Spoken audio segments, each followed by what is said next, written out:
Imagine you're scrolling through your feed at 2 a.m., your eyes heavy, your mind drifting.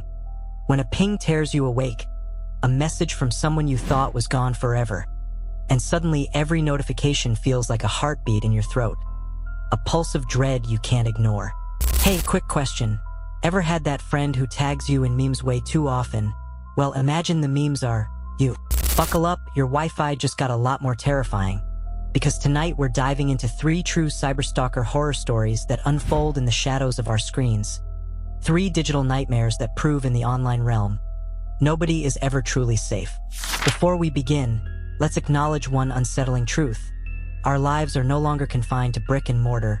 They live in servers, in code, in every click and keystroke.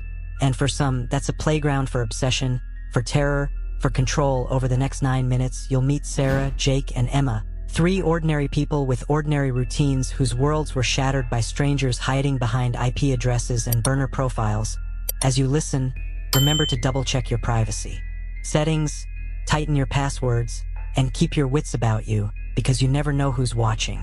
Sarah worked in theater production, lighting up darkened stages by day and winding down with coffee and cat videos by night, until one evening she posted a backstage selfie. Brash smile, red velvet curtains in the background. Thinking nothing of it, 2 minutes later she got tagged in a live stream she never started. The camera lens rolling on darkness. Slow pan to her bed, covers rumpled. Her phone glowing with unread alerts. Her heart hammered as she watched herself on screen. Alone. Asleep. Yet somehow exposed to strangers tuning in through encrypted links.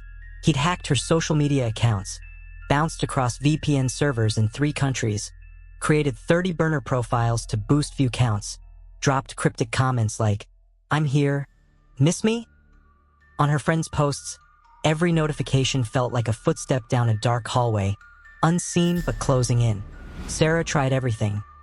Password resets, 2-factor authentication, privacy flags. But the phantom adapted, slipping through cracks, resurfacing as new accounts, each one more brazen than the last.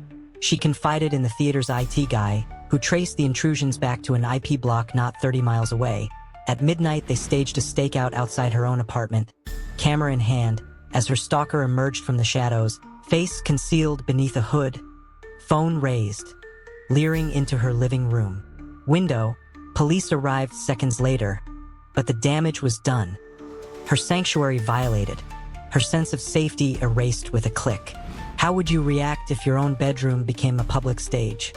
Sound off in the comments.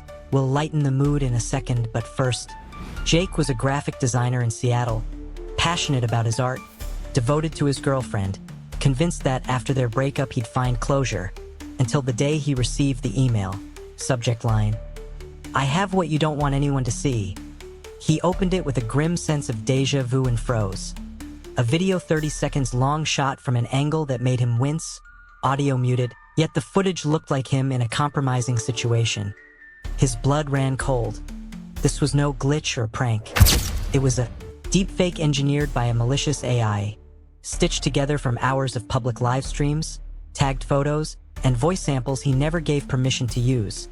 The first ransom was $10,000 in Bitcoin, a number he thought impossible to raise until he tapped into savings, borrowed from friends, and transferred the funds. But the blackmailer wasn't satisfied. Once he saw Jake's panic, he pushed for more. 20,000, 50,000. Each demand delivered with a new video, more graphic, more convincing, sent on loop to every contact in Jake's phone. At his breaking point, Jake contacted a cyber sleuth, a metadata expert who decrypted file signatures, traced anonymized payment wallets, mapped out the prey-to-hunter network. Over days of code-breaking sessions, they cornered the culprit. Jake's former roommate from college, bitter about a failed business deal, armed with coding skills and a grudge, local authorities swooped in during a live Bitcoin transaction. Screenshots and server logs served as evidence. The roommate was arrested, but Jake was left to rebuild his life, haunted by the knowledge that in seconds, a machine could weaponize your likeness against you. Imagine your face used as fuel for someone else's revenge. Chilling, right? Emma, an avid hiker in Colorado, loved the solitude of mountain trails, solo campsites under starlit skies, until she noticed the first sign. Her phone's Find My device pinged her old discarded phone 20 feet from her tent, though she'd never brought it. She laughed it off until the pings grew more frequent, popping up at grocery stores, coffee shops, even her parents' house back east. She bought a new phone, changed SIM cards, cleared all Bluetooth and Wi-Fi connections. Yet the tracker persisted, broadcasting her every move to an unknown harvester. One afternoon, she borrowed a friend's car and discovered a small tracking device taped under the passenger dashboard. Its LED blinking crimson, Emma's stomach turned cold.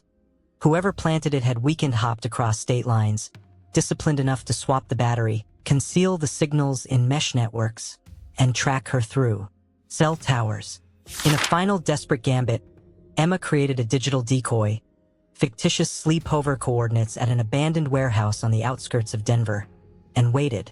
At precisely 2:57 a.m. a black SUV rolled in, headlights off, engine idling, silhouette moving toward the warehouse doors. She'd alerted the sheriff's office in advance. 6 patrol cars lay in ambush.